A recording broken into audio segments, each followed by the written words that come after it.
En la memoria bíblica, pocas escenas parecen tan pequeñas y al mismo tiempo tan devastadoras como aquella en la que un primogénito regresa exhausto del campo y entrega su herencia por un cuenco de guiso rojo. Desde Génesis hasta Romanos, desde las montañas de Seir hasta los salones de Herodes, la tradición judeocristiana ha leído en ese instante el nacimiento de una enemistad que atravesó siglos. Jacob y Esaú, dos hermanos; Israel y Edom, dos pueblos; promesa y rechazo, bendición y resentimiento. En esa lectura, la sangre, la elección y el juicio convierten una comida en un destino y un gesto de hambre en una guerra de generaciones. Pero una historia heredada no es lo mismo que una verdad preservada, y ahora contemplaremos este relato también desde la mirada del Islam. Chapter 1. El cuenco rojo, la promesa arrebatada y la sombra de Edom. La escena comienza antes del nacimiento, en la penumbra íntima de un vientre materno convertido, según el relato bíblico, en el primer campo de batalla. Rebeca no lleva un embarazo sereno, lleva una contienda. Los hijos que aún no han visto la luz parecen empujarse como si ya pelearan por la historia. El Génesis describe su inquietud con una fuerza casi física. Ella siente que algo extraño sucede dentro de sí, algo más grave que el dolor ordinario de la maternidad. Entonces busca respuesta en Dios, y la respuesta, en la lectura bíblica, no es una promesa de paz, sino una declaración de división. Dos naciones hay en tu seno, dos pueblos serán separados desde tus entrañas. Uno será más fuerte que el otro, y el mayor servirá al menor, desde el principio. El relato judeocristiano sitúa a los gemelos bajo una tensión que no nace de su voluntad, sino de un designio previo. No aparecen como dos niños neutrales que el tiempo convertirá en rivales. Aparecen como dos líneas históricas ya marcadas por una diferencia de destino. Más tarde, cuando la carta a los romanos recuerde la sentencia de Malaquías y diga que Jacob fue amado y Esaú aborrecido, muchos lectores cristianos verán en ello no solo una referencia a dos individuos, sino la confirmación de un misterio más profundo. La soberanía divina escoge antes de que el hombre actúe. Así, la historia de los hermanos no se presenta como una simple disputa familiar, sino como la dramatización terrenal de una preferencia ya anunciada. Cuando llega el parto, el primero en salir es Esaú. El texto lo pinta con un detalle vívido, casi violento. Es rojizo, cubierto de vello, como si viniera al mundo vestido con la aspereza de la tierra salvaje. Por eso recibe un nombre ligado al color y a la materia. Edom, el rojo, no es un adjetivo pasajero. Es una marca, es la tonalidad de la carne, del suelo, de la piedra, de la sangre, del guiso que más tarde lo definirá y del juicio profético que después caerá sobre su descendencia. Detrás de él nace Jacob, aferrado al talón de su hermano, como si quisiera anunciar desde el primer segundo que la historia entre ambos no sería una carrera limpia, sino un forcejeo. Jacob, el que toma el talón, el que suplanta, el que desplaza. Esa imagen quedará suspendida sobre toda la narración como una profecía visual. No son solo dos niños naciendo. Son dos futuros entrelazados por la rivalidad. Pasan los años. El hogar de Isaac y Rebeca no es un palacio, pero sí una casa de patriarcas, de animales, de tiendas agitadas por el viento del desierto y por la fragilidad humana. Isaac ama a Esaú, el hombre del campo, del olor a casa, de la fuerza directa. Rebeca ama a Jacob, el hombre de las tiendas, de la cercanía doméstica, del cálculo silencioso. La familia que debía custodiar la promesa de Abraham ya contiene, en su intimidad, una preferencia dividida. No hay todavía ejércitos, no hay murallas, no hay reinos. pero ya hay afectos inclinados, silencios cargados, comparaciones que envenenan el aire. La historia bíblica comprende muy bien que las guerras nacionales suelen nacer mucho antes, en las lealtades secretas de una sola casa. Entonces llega la escena inmortal. Esaú vuelve del campo agotado. El relato no lo presenta como un moribundo real, sino como un hombre dominado por su apetito. Jacob está cocinando un guiso de lentejas rojas. La Biblia conserva incluso la crudeza de la petición. Dame de comer de ese rojo, como si la urgencia le borrara la dignidad del lenguaje. Jacob, que nunca deja pasar una ventaja, no le ofrece hospitalidad inmediata, le ofrece una transacción. Véndeme primero tu primogenitura. Y en ese instante, el relato hace una pausa moral, porque lo que está en juego no es un simple derecho económico. La primogenitura, en la conciencia bíblica, significa liderazgo familiar, doble porción de herencia, y sobre todo en esta línea patriarcal, cercanía al pacto, continuidad de la promesa recibida por Abraham y transmitida a Isaac. Esaú no está vendiendo un título vacío, está despreciando un legado que lo vincula a una historia sagrada. Su respuesta suena desesperada, pero también banal. Estoy a punto de morir, ¿de qué me sirve la primogenitura? El lector entiende de inmediato que la frase es una exageración. No está a las puertas de la muerte, está dominado por la inmediatez. Y así, por pan y potaje, el primero vende lo que no debería venderse jamás. El Génesis no es ambiguo en su juicio. Dice que Esaú menospreció su primogenitura. El acto queda sellado no solo como un mal negocio, sino como una revelación del carácter. El hambre pasa, la cesión permanece. La tradición cristiana, apoyándose después en Hebreos 12, verá en este gesto la imagen del hombre profano, que cambia lo eterno por lo instantáneo, lo santo por lo sensible, el futuro por la boca. Pero la historia no se detiene ahí. Si la venta del derecho ya era amarga, lo que sigue es aún más turbio. Isaac envejece, sus ojos se apagan, el patriarca que debe transmitir la bendición camina ya entre sombras. Piensa que su fin está cerca y llama a Esaú, su hijo preferido. Le pide casa, comida, un último sabor amado, antes de pronunciar palabras que no serán simples deseos paternos, sino fórmula de destino. Rebeca escucha, y en lugar de esperar la providencia, organiza la intervención. Viste a Jacob con ropas de su hermano, cubre sus manos y su cuello con pieles para imitar el vello de Esaú, cocina el plato que Isaac esperaba, y conduce a su hijo menor hacia la tienda donde la ceguera del padre será explotada por la astucia de la madre. La escena es de una teatralidad inquietante. Hay olor, tacto, voz, vacilación, engaño. Isaac duda. La voz es de Jacob, dice, pero las manos son de Esaú. Y aún dudando, bendicen la lectura bíblica y cristiana. Esta escena es uno de los nudos más perturbadores del ciclo patriarcal. Porque la bendición va hacia Jacob, sí, pero el camino visible hacia ella pasa por la mentira. La narrativa no oculta el engaño, lo expone. Y sin embargo la historia posterior seguirá tratando a Jacob como portador del pacto. Para muchos cristianos, eso confirma que la elección divina no depende de la impecabilidad moral del hombre, sino del propósito de Dios que se cumple incluso a través de instrumentos humanos torcidos. Aún así, sobre la escena queda una pregunta sombría. Si la promesa era segura, ¿por qué la casa del patriarca huele a fraude?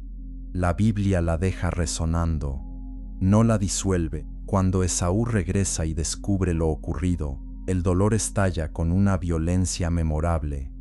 Llora, grita, suplica una bendición para sí. Pero en el relato el momento decisivo ya pasó. Isaac tiembla. Jacob ha recibido la palabra eficaz.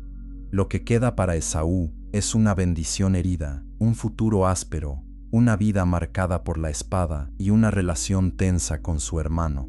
La humillación se convierte en odio. El que vendió por hambre ahora jura matar por resentimiento. Así la historia une dos pecados distintos en una misma tragedia, la ligereza de Esaú y el engaño de Jacob. Uno despreció lo sagrado, el otro lo obtuvo de manera envenenada, y entre ambos quedó sembrada una hostilidad que rebasaría sus tumbas. Jacob huye. El hombre que tomó el talón debe ahora salvar el suyo. Sale de la casa convertido en exiliado, perseguido por la furia de su hermano y perseguido también, si se lee la historia con detenimiento, por las consecuencias de sus propios actos. Años después, tras trabajos, pérdidas, amores, engaños sufridos y noches de miedo, regresa, y al regresar, el recuerdo de Esaú vuelve como un ejército. Jacob divide a su familia, prepara regalos, calcula rutas de escape, tiembla ante la posibilidad de que el pasado vuelva armado. El encuentro, sin embargo, no se resuelve con sangre. Esaú corre hacia él, lo abraza, llora con él. Los dos hermanos, por un instante, superan la herida personal. Más tarde incluso entierran juntos a Isaac. Es una reconciliación real, conmovedora, casi imposible, pero en la lógica bíblica, la paz entre los hombres no anula la tensión entre las naciones que nacieron de ellos. Porque mientras los individuos envejecen y mueren, los relatos se convierten en memoria colectiva, y la memoria colectiva se convierte en identidad política. Los descendientes de Esaú serán llamados edomitas. Se instalarán en la región montañosa de Seir, al sur del Mar Muerto, en una tierra de acantilados rojizos y pasos estrechos, donde la piedra parece sangrar al atardecer. Génesis 36 enumera sus clanes, sus jefes y sus reyes, subrayando un detalle llamativo. Edom tuvo monarquía organizada antes de que Israel tuviera rey.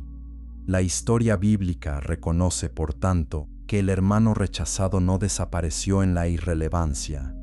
Se hizo pueblo, se hizo reino, se hizo fortaleza. Con el tiempo, el corazón simbólico de esa grandeza será la ciudad que más tarde conoceremos como Petra o Sela, tallada en roca roja, escondida entre gargantas abruptas, protegida por la geografía como por un cinturón de piedra.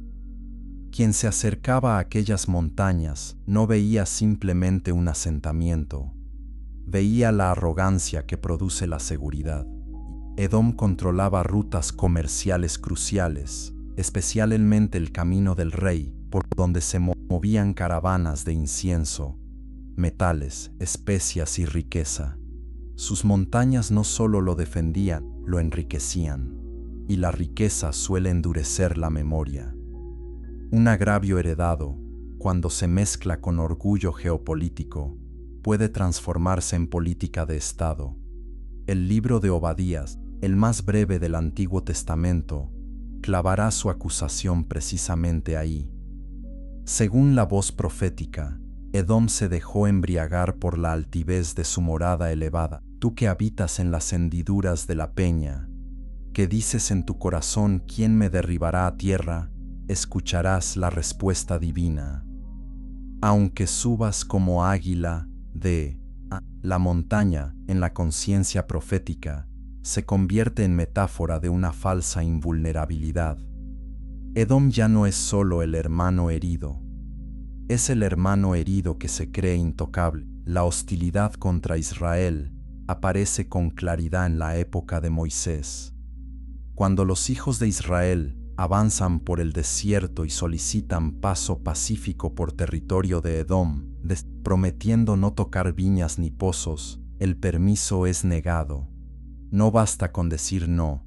Edom sale con ejército, con brazo fuerte, con la decisión de bloquear el paso. Esa negativa queda grabada en la memoria israelita como algo más que un desacuerdo diplomático. se interpreta como la reactivación histórica de la enemistad prenatal. El hermano vuelve a cerrar la puerta al hermano. Desde entonces, la tensión no hace sino institucionalizarse. Los reinados de Saúl y David convierten la rivalidad en guerra abierta. Las campañas contra Edom aparecen entretejidas con la consolidación del reino israelita. David, según el relato, logra someterlos. Joab, su general, ejecuta una represión feroz. La violencia se hereda, cambia de uniforme, toma forma de expedición militar, de revuelta sofocada, de príncipe fugitivo. Hadad, un superviviente edomita de linaje real, huye a Egipto, entra en la corte, se emparenta con ella y regresa más tarde como amenaza política. Hasta en el exilio, Edom aprende a esperar. Nunca desaparece del todo, nunca olvida del todo. En esa larga sombra aparece Amalek, descendiente de Esaú según la genealogía bíblica, convertido en símbolo de enemistad implacable. Cuando Israel sale de Egipto, los amalecitas atacan por detrás, donde van los cansados, los débiles, los rezagados. La tradición bíblica recordará ese ataque con horror especial porque no fue solo militar, sino moralmente despreciable. Golpear al vulnerable revela un tipo de alma.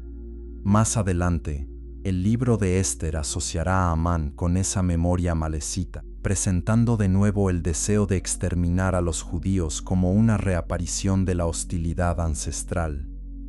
Así, Edom y su descendencia no solo son rivales, en la imaginación bíblica llegan a representar una forma persistente de odio que cambia de nombres, épocas y escenarios. Sin embargo, el momento de máxima condena profética llega en el desastre de Jerusalén. Año 586 antes de la era cristiana. Babilonia asedia la ciudad, el hambre la vacía, el fuego la consume, el templo cae, los muros se quiebran, el arca desaparece de la historia, los sobrevivientes huyen o son arrastrados al exilio. En esa hora de ruina nacional, el testimonio bíblico acusa a Edom de haber celebrado la caída de su hermano, de haber entrado por sus puertas humeantes, de haber saqueado, de haber cortado el paso a los fugitivos y entregado a los que escapaban. El Salmo 137 guarda esa memoria con palabras ardientes, recordando cómo Edom gritaba arrasadla hasta sus cimientos. Y Obadías eleva la acusación como un expediente judicial. No debiste alegrarte del día de tu hermano, no debiste mirar con placer su calamidad, no debiste extender tu mano sobre su riqueza. Aquí la historia adquiere una gravedad casi litúrgica. No es solo un conflicto entre naciones, es una traición de sangre. En el antiguo Oriente cercano, incluso entre rivales, existía una conciencia robusta del deber de parentesco. Pero Edom, según los profetas, violó ese código sagrado, se comportó como Caín mirando a Abel y encontrando satisfacción en su desgracia.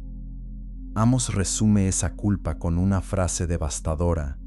Persiguió a su hermano a espada y sofocó su compasión. No perdió la compasión por accidente, la sofocó. La enterró deliberadamente. La convirtió en ceniza, pero los imperios cambian las fronteras y también desplazan a los viejos enemigos. Tras el exilio babilónico, Edom pierde progresé, suba núcleo montañoso frente a otros pueblos como los nabateos y termina moviéndose hacia el oeste, hacia el Negev y las tierras del sur de Judá. Bajo el mundo helenístico, esos descendientes empiezan a ser conocidos como idumeos. El nombre cambia, la herida permanece, ya no son simplemente el reino rojo de Seir. Son una presencia infiltrada en el margen de Judá, una memoria enemiga que cruza de nuevo la frontera. Entonces ocurre una ironía histórica que, desde la lectura bíblica, roza la tragedia. En torno al siglo II antes de la era cristiana, el gobernante asmoneo Juan Hircano conquista a los idumeos y los obliga a judaizarse. Circuncisión, ley, incorporación forzada, no es una conversión nacida de convicción, sino de la espada. Y las conversiones impuestas rara vez borran el pasado, más bien lo cubren con una capa política frágil. El viejo hermano adversario entra dentro de los muros, adopta señales externas de pertenencia, pero no por ello, la memoria bíblica deja de sospechar que la tensión antigua sigue respirando bajo el traje nuevo. De ese mundo surge Antípatro, idumeo hábil, cercano al poder romano, y de Antípatro surge Herodes el Grande. La paradoja resulta casi insoportable para la lógica de la antigua promesa.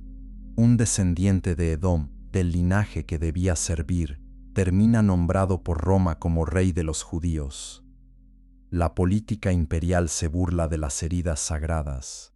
Herodes es brillante y monstruoso. Construye, embellece, negocia, expande. Reconstruye el templo con magnificencia para ganar legitimidad ante el pueblo al que gobierna. Pero la piedra dorada no purifica el corazón del tirano, su palacio respira paranoia. Mata a miembros de su propia familia. Sospecha de todos. Reduce la corona a un anillo de miedo. El mundo antiguo recordará la mordacidad atribuida a Augusto, según la cual era más seguro ser el cerdo de Herodes que su hijo.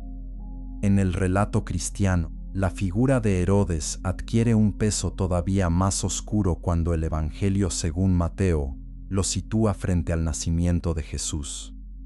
Los magos llegan buscando al rey recién nacido. Herodes escucha, tiembla por el trono, consulta a los escribas, identifica a Belén, disimula devoción y planea muerte. Cuando comprende que ha sido burlado, ordena la matanza de los niños varones de la región.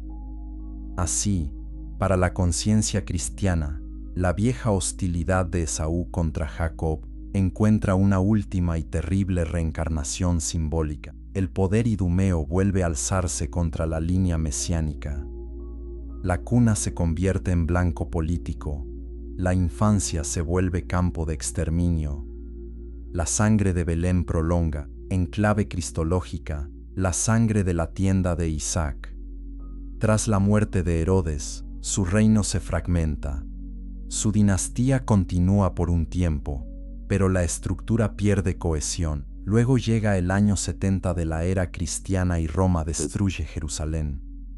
Entre las facciones, los motines y la guerra interna, Josefo todavía menciona a miles de idumeos armados participando en el caos, y después, casi nada, como pueblo distintivo, se desvanecen de los registros. Se mezclan, se absorben, se disuelven en el mar de la historia.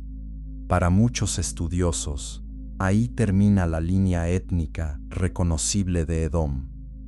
Pero en la imaginación teológica bíblica y rabínica, la historia no termina tan fácilmente, porque mientras los archivos pierden nombres, los símbolos sobreviven. En cierta literatura judía posterior, Edom llega a convertirse en un código para Roma y más tarde, por extensión, para la cristiandad imperial. Es decir, Edom deja de ser solo un pueblo de carne y se transforma en figura espiritual del poder orgulloso, opresor y antagonista. Los profetas ya habían preparado ese tránsito con sus palabras de juicio.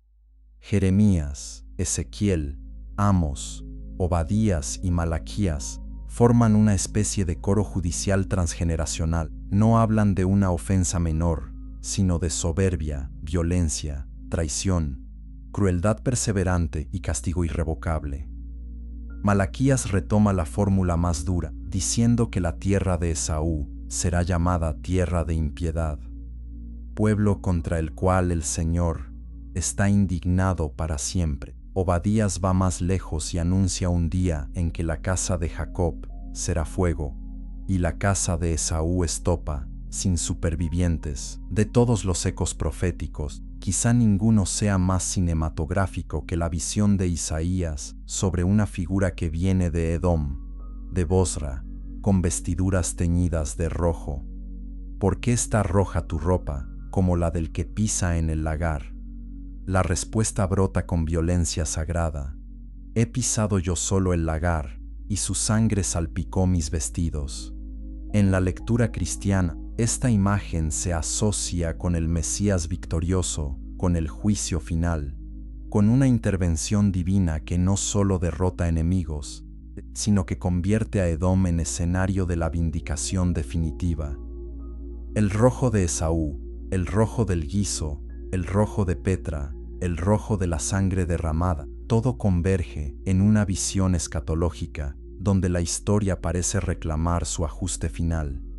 Así, dentro de la tradición bíblica y cristiana, la saga de Esaú no es una anécdota doméstica. Es el prólogo de una geografía moral.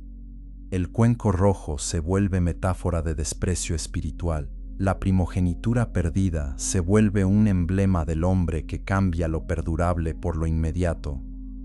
Edom se vuelve una nación orgullosa que traiciona a su hermano. Amalek encarna la violencia contra el débil. Herodes representa la usurpación paranoica frente al Mesías. Y los profetas mantienen abierto el expediente, como si la historia visible hubiera terminado, pero la sentencia plena aún aguardara su hora. Sin embargo, aún mientras se escucha toda esta construcción, con la seriedad que merece, también se percibe una tensión que la propia narración no logra resolver del todo. Porque el mismo relato que condena a Esaú por despreciar lo sagrado, presenta a Jacob obteniéndolo mediante engaño. El mismo horizonte teológico que habla de elección divina, deja a los hombres dentro de escenas moralmente turbias. La misma genealogía del pacto, cuando desciende a la historia, parece avanzar entre astucias, resentimientos y sangre. Y si algo sugiere esa incomodidad, es que quizá la verdad última no pueda descansar en una herencia textual herida, en una memoria transmitida, pero no intacta, en una teología que a veces exalta a los profetas, y a veces los muestra atravesando la promesa, como si la mentira pudiera custodiar la luz. Por eso, cuando la historia bíblica de Edom llega al borde de su máximo dramatismo, cuando Pedra calla y Herodes muere y los idumeos desaparecen entre ruinas y polvo, queda una pregunta más profunda que la puramente histórica. No solo dónde están hoy los descendientes de Esaú, sino qué hacer con una narración que convierte la sangre en destino, el linaje en símbolo absoluto, y el pasado en una guerra que parece justificarse a sí misma. En ese umbral, el oyente ya ha descendido bastante en el mundo bíblico, ha visto el color rojo sobre la mesa, sobre la roca, sobre la espada y sobre la cuna. Ahora está preparado para una clarificación más alta, porque no toda historia antigua es una guía segura, y no toda tradición heredada conserva intacta la balanza del cielo. Chapter 2. La corrección del Islam, la dignidad de los profetas y el verdadero derecho de herencia. Ahora, la cámara interior cambia de luz. Ya no estamos solo ante una tradición recibida, estamos ante un criterio, y en la visión islámica, el criterio final no es la memoria fragmentada de pueblos que escribieron, discutieron, transmitieron y alteraron, sino la revelación preservada por Alá. El Corán no llega como nota al margen de la Biblia. Llega como confirmación de lo verdadero que permanecía en las revelaciones anteriores y como guardián sobre ellas, como declara Alá en la Sura Al-Maida. Él hizo descender el libro con la verdad, confirmando lo que había antes y siendo criterio sobre ello. Esa palabra, criterio, cambia todo, significa que el musulmán puede escuchar la historia bíblica, entender su fuerza literaria, reconocer restos de verdad en ella, pero no está obligado a rendirse ante sus deformaciones. El Islam no entra a la casa del relato anterior como invitado inseguro. Entra como corrección final, y la primera gran corrección aparece precisamente donde la versión bíblica resulta más teológicamente inquietante. En la idea de una enemistad prenatal convertida en eje total del juicio. La escritura coránica no presenta a la humanidad como prisionera de maldiciones sanguíneas inapelables, no niega que existan consecuencias históricas, comunidades rebeldes, naciones arrogantes o generaciones que heredan opresión. Pero insiste en una verdad más alta: ninguna alma cargará con la carga de otra. Alá lo repite con claridad en la Sura Al-An'am y también en otros pasajes. Ningún portador cargará la carga de otro. Eso rompe el hechizo de la condena genealógica. Si un descendiente de Esaú fuera justo, sería juzgado por su justicia. Si un descendiente de Jacob fuera corrupto, sería juzgado por su corrupción. El Islam no idolatra la sangre, la somete al juicio moral de Alá. También corrige la noción de favoritismo étnico como fundamento último de la cercanía divina. El Corán no enseña que el honor eterno pertenezca a un linaje por sí mismo. Enseña que el más noble ante Alá es el más consciente de él, como afirma la Sura Al-Hujurat. Esta sola verdad reorganiza el mapa entero. El valor no descansa en ser primogénito, ni en pertenecer a cierta rama, ni en portar el recuerdo de Abraham como un título hereditario.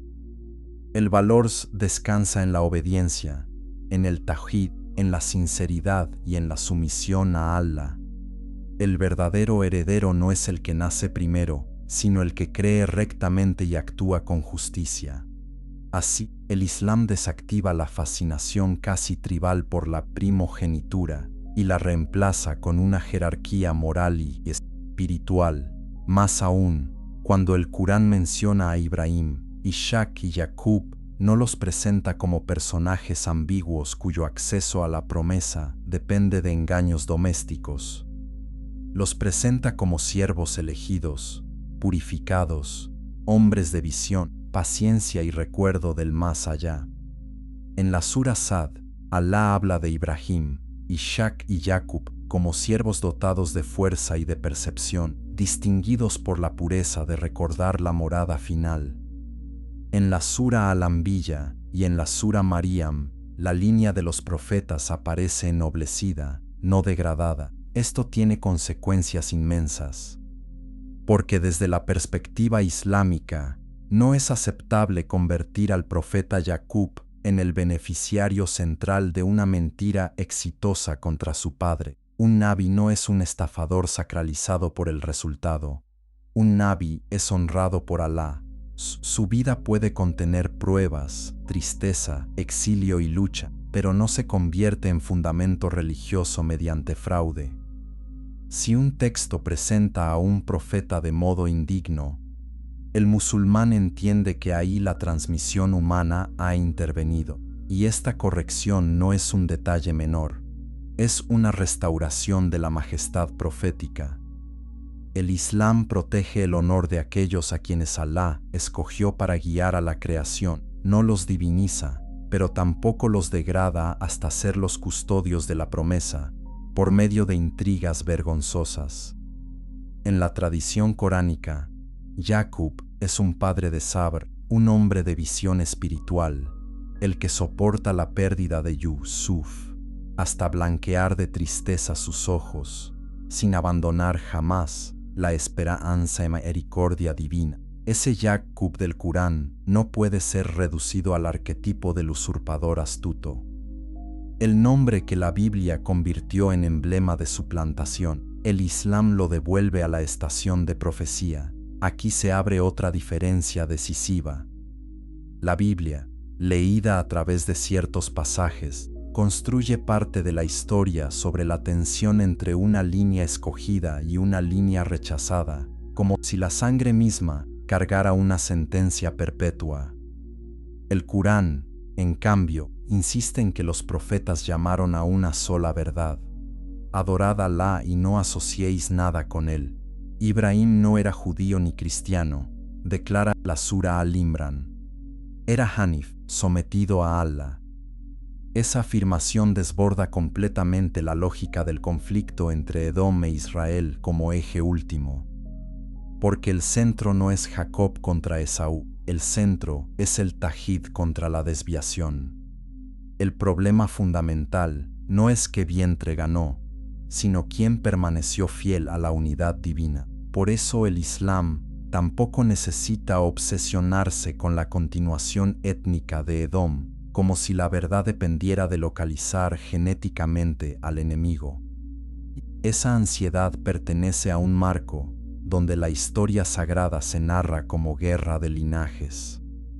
El Corán desplaza la atención hacia patrones morales recurrentes, la arrogancia de quienes se sienten seguros en sus fortalezas, la traición de quienes venden la verdad por un precio bajo, la dureza de quienes celebran la desgracia ajena, la tiranía de quienes matan por conservar poder, la corrupción de quienes alteran el mensaje de Allah. Esos patrones pueden aparecer en cualquier pueblo, en cualquier época, con cualquier nombre. En ese sentido, la pregunta verdaderamente islámica no es dónde están hoy los hijos biológicos de Esaú, sino dónde está hoy el alma de Esaú, el alma que cambia lo alto por lo bajo, la obediencia por la urgencia, el más allá por un plato humeante de mundo.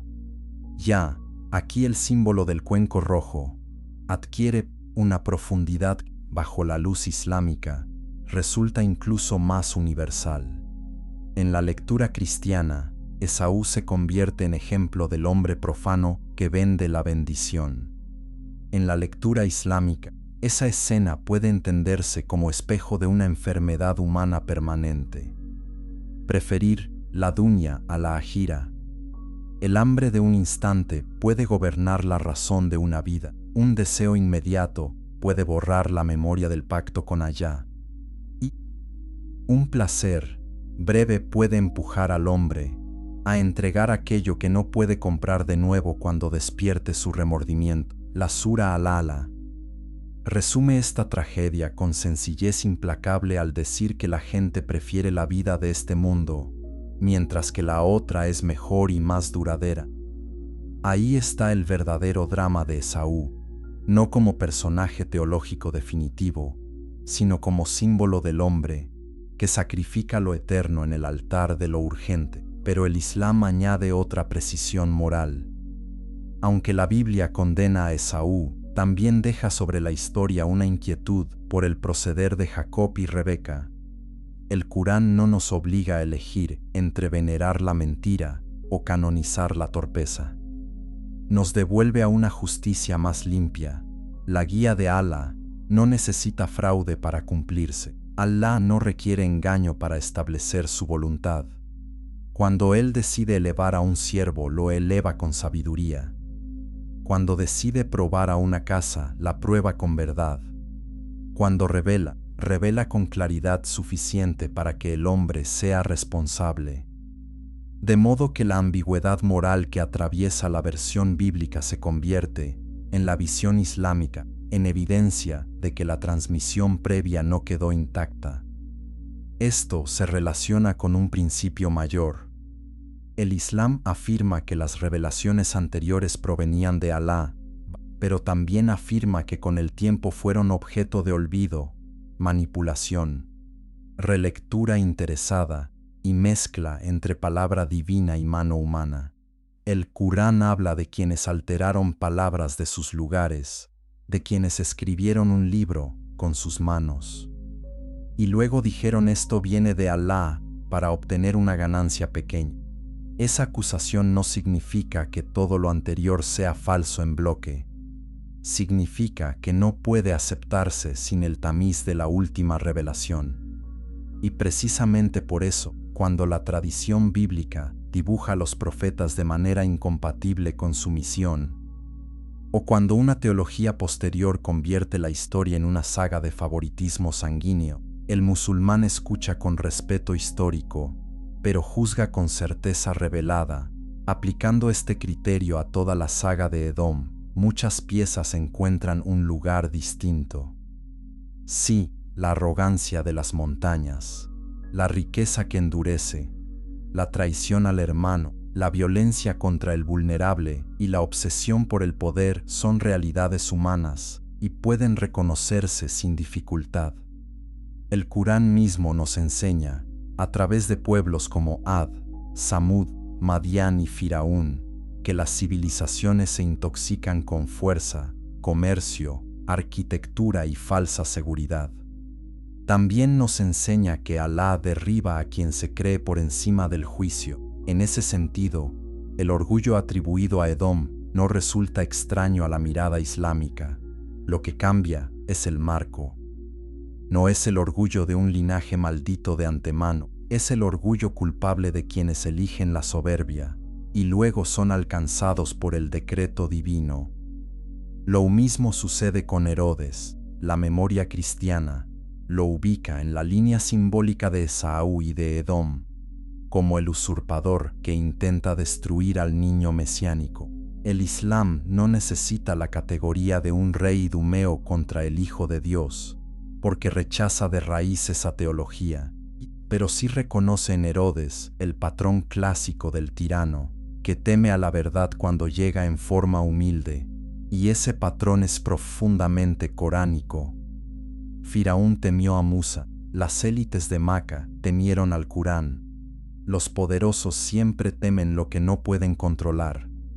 En la visión islámica, Isa ibn Maryam no es Dios encarnado ni hijo literal de Dios, como advierte la Sura An-Nisa. No digáis 3. Desistid, eso es mejor para vosotros.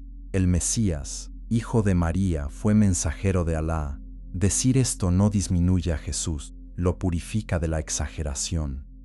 Lo devuelve a la servidumbre más noble, la profecía. Al devolver a Isa a su estación verdadera, el Islam también reordena la lectura del conflicto histórico. La cuestión central ya no es proteger la genealogía mesiánica de un rey paranoico para culminar en una doctrina de encarnación y redención sacrificial. La cuestión central es reconocer que Alá envió a Isa como signo, misericordia y profeta, y que más tarde las comunidades se extraviaron entre exageración, disputa y dogma. Así, incluso si Herodes representa brutalidad y crimen, el desenlace no apunta a la teología cristiana, sino a la continuidad de la misión profética con Muhammad. Zid, paz y bendiciones sobre él, el sello de los profetas, como proclama la Sura Al-Ahzab.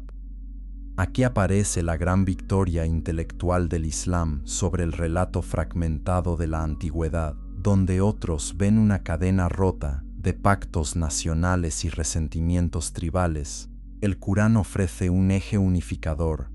Todos los profetas llamaron al mismo Dios, a la misma rendición, a la misma verdad moral. Ibrahim, Ishaq, Jacob, Musa, Dawud, Sulaimán, Zacarías, Yahya, Isa y finalmente Muhammad, la paz sea con todos ellos, pertenecen a una sola fraternidad profética.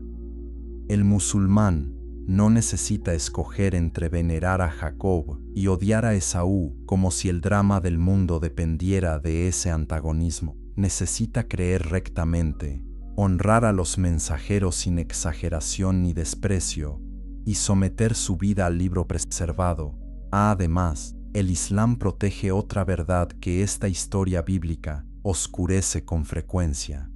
La dignidad humana no queda anulada por el origen. El Corán no enseña que el destino de un hombre quede sellado por salir primero o segundo del vientre. Enseña que Alá conoce todas las cosas, sí, pero también que manda, prohíbe, advierte y juzga con justicia perfecta.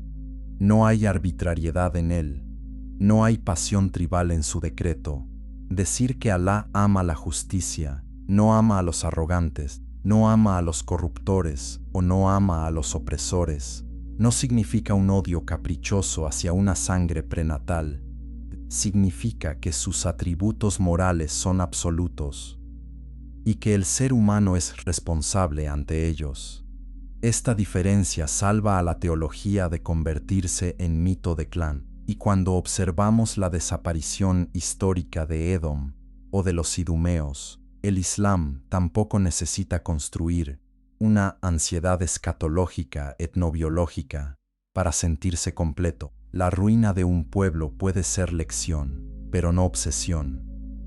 El Corán invita una y otra vez a caminar por la tierra y mirar cómo terminó quienes desmintieron, se ensoberbecieron y rechazaron la guía.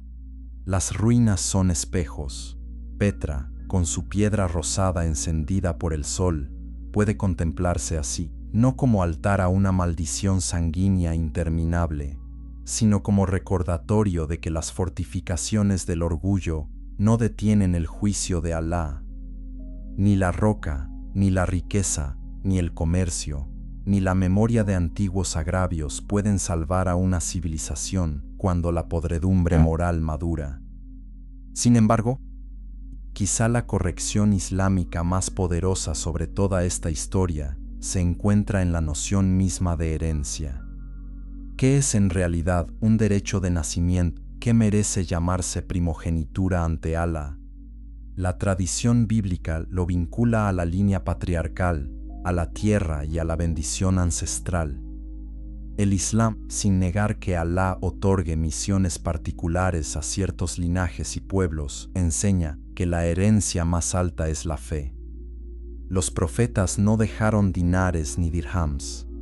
Dejaron conocimiento, guía, obediencia. La herencia verdadera no se come, no se vende, no se transfiere por hambre, se recibe con humildad, se honra con sumisión y se pierde solo cuando el corazón prefiere el mundo a su Señor.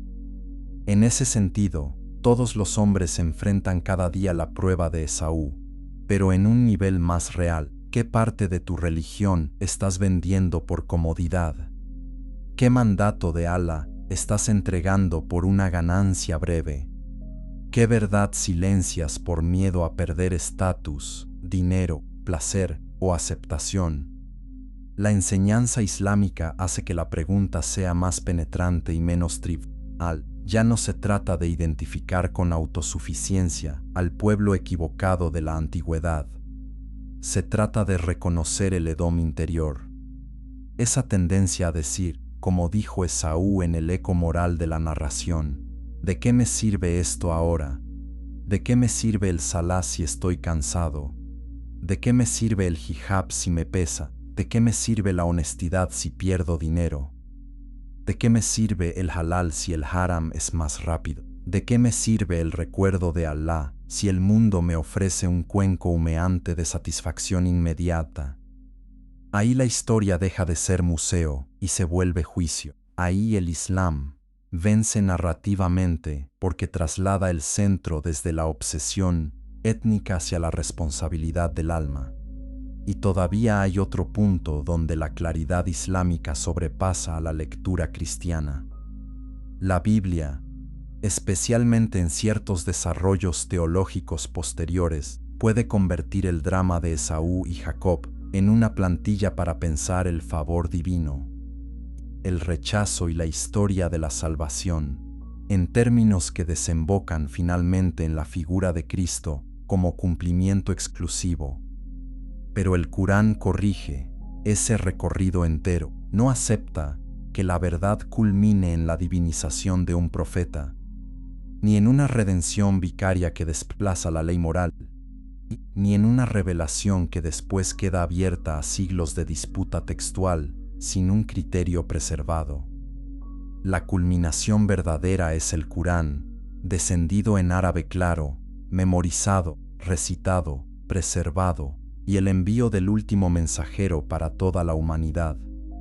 Esa es la consumación de la guía, no un linaje ensangrentado perseguido por un rey idumeo. Esto significa que el Islam no solo comenta la historia de Edom, la supera, la absorbe en un marco más amplio y más puro. Acepta que en los relatos antiguos hubo advertencias reales, acepta que pueblos hermanos pudieron volverse enemigos.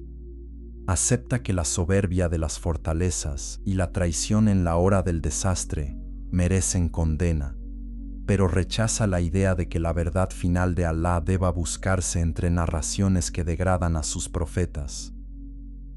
Los profetas absolutizan la sangre y luego terminan divididas entre escuelas, cánones, interpretaciones y dogmas enfrentados. Alá no dejó a la humanidad encerrada en ese laberinto. Envió el Furcán, el criterio que separa verdad de falsedad. A la luz de ese criterio, la frase más importante ya no es Jacob amé y a Esaú aborrecí. La frase decisiva es Alá es uno. No engendra ni fue engendrado, como proclama la Sura Al-Ikhlas. Esa unidad limpia el escenario entero. Porque cuando Alá es entendido correctamente, desaparece la tentación de leer la historia como una lucha de clanes casi divinizados.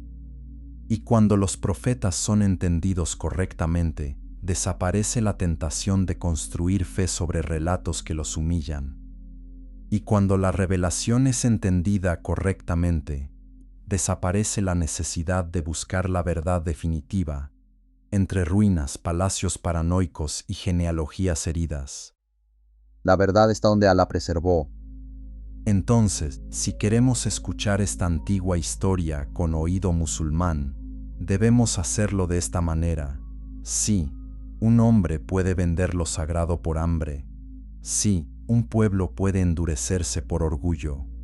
Sí, las montañas y los reinos pueden convertirse en instrumentos de arrogancia. Sí, la traición al hermano y la violencia contra el débil traen juicio. Sí, los tiranos pueden perseguir a los inocentes para conservar el poder.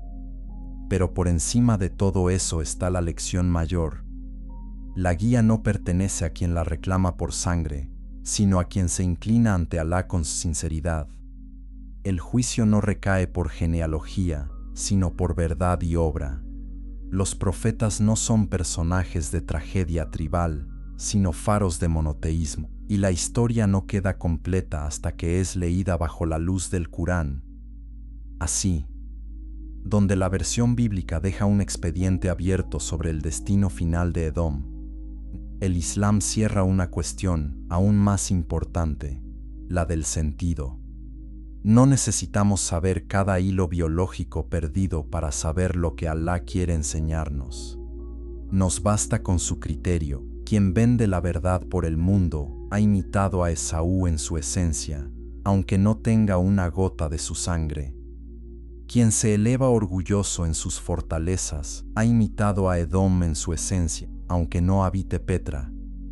Quien traiciona al oprimido en la hora del desastre ha revivido la culpa antigua, aunque nunca haya leído a Obadías. Y quien regresa al Tajid honra a los profetas, acepta el libro final y se somete a Alá. Ese ha encontrado la herencia auténtica, la que ni el hambre, ni los reyes, ni la piedra roja, ni los siglos pueden arrebatar. Y por eso, al final de esta travesía, la mirada islámica no se queda atrapada en la fascinación por la sangre derramada.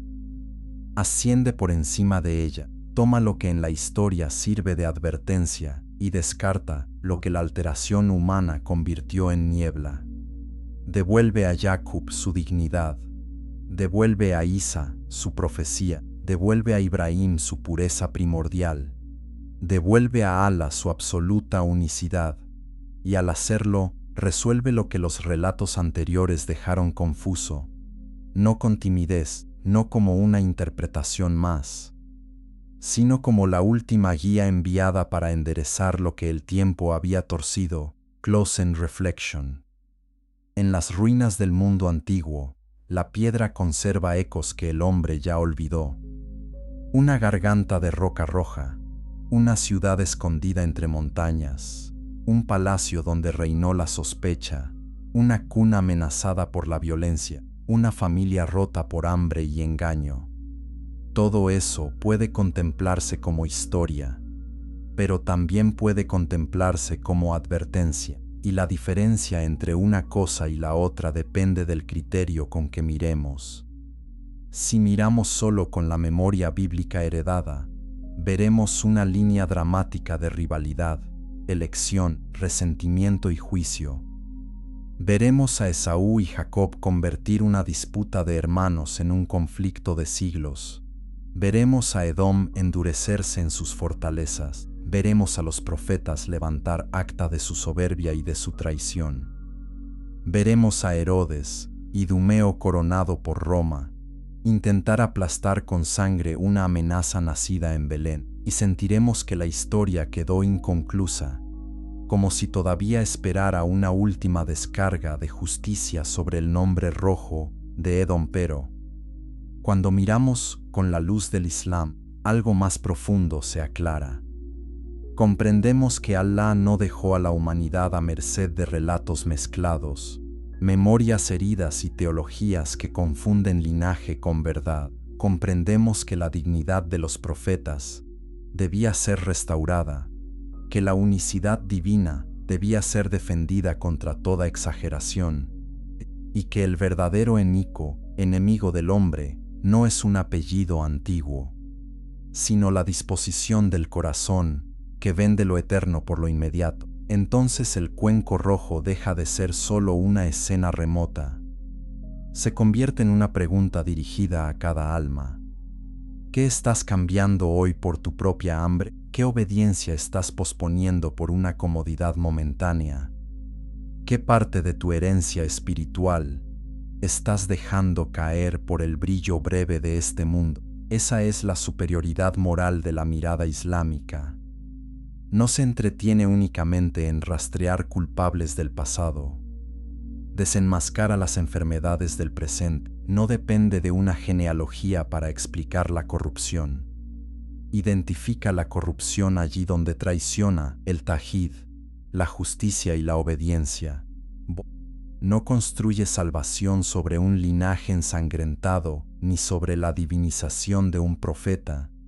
La construye sobre la sumisión a Alá, sobre la verdad preservada del Corán y sobre la misión culminante de Muhammad, paz y bendiciones sobre él. Ahí la historia deja de estar rota, ahí la guía vuelve a ser una, y por eso la última palabra no pertenece a Petra, ni a Herodes, ni a Edom, ni siquiera al viejo duelo entre dos hermanos. La última palabra pertenece a Alá, Señor de Ibrahim, de Ishaq, de Jacob, de Musa, de Isa y de Muhammad, Señor de la historia y del día en que toda herencia falsa será despojada y toda verdad será expuesta. En ese día no valdrá ser hijo de un nombre antiguo. Valdrá haber creído rectamente. Valdrá haber elegido la obediencia cuando el alma pedía su cuenco rojo. Valdrá haber preferido la ajira sobre la dunya. Y así termina realmente esta historia. No con la nostalgia de una rivalidad antigua, sino con la certeza de que el Islam no vino a comentar las sombras del pasado, sino a disiparlas. No vino a inclinarse ante narraciones alteradas, sino a corregirlas. No vino a degradar a los profetas, sino a honrarlos.